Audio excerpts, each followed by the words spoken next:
Bad teeth kind of run in my family. My mom always had bad teeth. When I was a teenager, a dentist actually said, you know, some people are just born with bad teeth. It's just something you're gonna have to live with.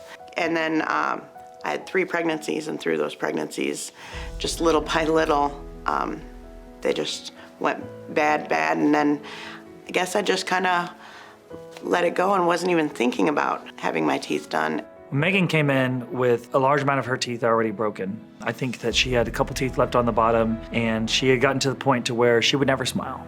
And she worked in the public, so she was facing people all the time and gotten really embarrassed by it. And I had come by a couple times to her store and it just had mentioned, you know, I do dentistry, and she finally got up the courage to come in. You know, once she came into the office, we were able to really, you know, dive deep into what her needs were.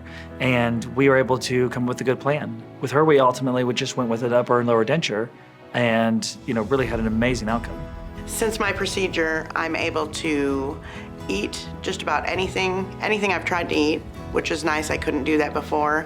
And I have big smiles now for everybody, and they weren't so big before. I felt like smiling big, but I didn't. And my confidence level is just boosted. So, I mean, I can't even begin to explain. It's just amazing.